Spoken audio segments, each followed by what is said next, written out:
Money. We work for it, we spend it, we're pretty much always thinking about it, right? But have you ever, really stopped to wonder where it actually came from? Well, that's what we're gonna do. We're gonna peel back the layers on this thing we use every single day and dig into its incredible and honestly pretty surprising history. That's a pretty powerful idea, right? Money isn't just paper, it's an addiction. And for so many of us, it really has become more than just a tool. It's the goal itself. It's this desire that drives people to do some truly incredible things. I mean, think about it. It's built cities, entire empires, and it shapes our lives in ways we probably don't even notice. And that really begs the question, doesn't it? If money is so important today, was there actually a time it didn't exist at all? How do we even get here? Well, to truly get it, you've got to go way, way back. Back to a time when the world operated on a completely different set of rules. So yeah, let's jump in the time machine. All right, so let's start here. A world without money. I want you to really try and picture this. We're going back 17,000 years, yeah, that's 17,000, to a time before economies, before banks, before you had a wallet. In this world, there was really only one goal, one thing that mattered every single day. And that one thing was survival. I mean, life was a daily struggle. People lived in these small tribes, and their entire focus was just on finding food and staying alive. Hunting was tough, you know? One person, or even one whole tribe, couldn't always get everything they needed. A good hunt today didn't mean you'd eat tomorrow, and it was this constant need that forced different tribes to start interacting with each other. Not because they were friends, but out of pure, simple necessity. So, out of that necessity, the very first economic system was born, bartering. The idea was really simple, and we think it all got started with Mesopotamian tribes in the area we now call Iraq. Basically, they figured out it was a lot better to trade with each other than to fight. The whole concept was super straightforward, right? I've got something you need, you've got something I need. Let's make a deal. So a tribe that was awesome at making weapons could trade them with a tribe that was great at hunting. This system was cool because it let people specialize and share. And, for a while, it actually worked pretty well. But, and there's always a but, isn't there? As societies got bigger and more complex, a huge flaw in this simple system started to cause some serious problems. What happens when the trade isn't so simple anymore? Okay, so the system's biggest weakness has this fancy name economists use, the double coincidence of wants. But it's actually a really simple idea. For a trade to work, both of you have to want exactly what the other person has right at the same time. So let's say you're a hunter and you desperately need shoes. You've got meat to trade, but the shoemaker, he just ate. He doesn't want your meat. Well, you're out of luck. No shoes for you. No trade. You can see how this would get frustrating, right? This constant problem with bartering created this desperate need for a better way. People needed some kind of intermediary, something that everyone would agree is valuable, no matter what you were trying to buy or sell. And that need led to the birth of what we call commodity money.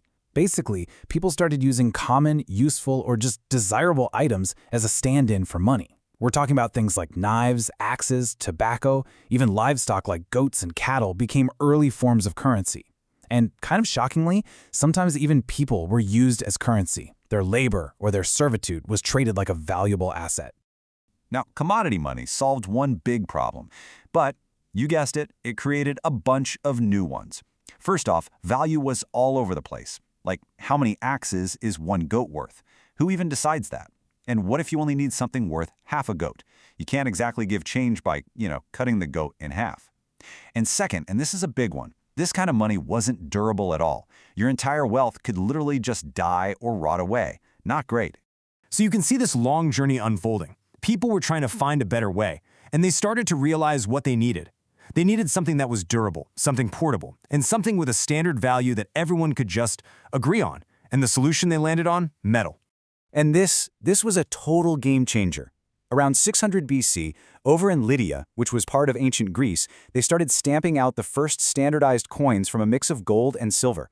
Now, it's true, China was also making coins out of bronze around then, but it was this Lydian coin, the stater, that became world famous.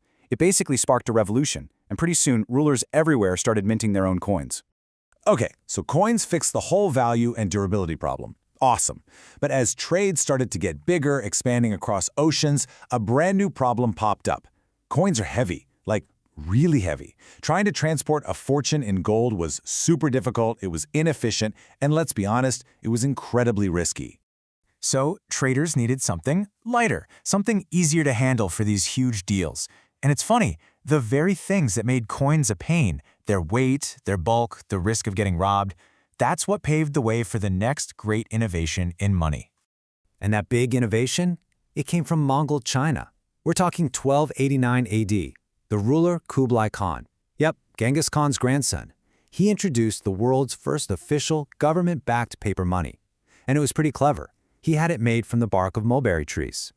Now this was a huge mental shift for people. For the very first time, money wasn't an object that was valuable in and of itself, like a chunk of gold. It was a symbol. It was just a piece of paper, but it represented a promise. It was basically an IOU from a trusted government saying, hey, this piece of paper is good for something valuable. Money was becoming an idea based completely on trust. And this powerful idea that money is just an IOU, well, that became the foundation for our entire modern banking system. You could almost say that trust, that became the new gold. So here's what happened. Banks started taking people's gold and silver for safekeeping and handing out these paper IOUs, or notes, in their place. But then they got a clever idea. They realized they could issue more paper notes than the actual gold they had in their vaults. They'd lend that extra paper out and basically create money out of thin air. But this created a massive new risk. What if everyone came back for their gold at the same time? The whole system would collapse. Plus, with all this new money floating around chasing the same amount of stuff, it kicked off inflation, driving prices up for everyone. So to solve this very modern problem, a new kind of institution had to be created, the central bank. And its main job is to manage this whole system of trust. It controls how much money is out there in the economy to try and keep things stable and stop that crazy runaway inflation that can just completely wreck a country's wealth. So, okay, after this wild 17,000-year journey, what's the big takeaway here? It's this. Money isn't really the coins or the paper in your wallet. It's a shared idea. It's a system of trust that has been evolving for thousands of years, all to solve the very simple problem of how to trade with each other. I mean, think about it. Every single step in its history, from trading goats to creating paper promises, was just an innovation to solve a problem that people were facing at that time. Which leaves us with a really fascinating question for right now. As we're moving into this world of digital currencies, crypto, all this new tech, what problem is money evolving to solve next?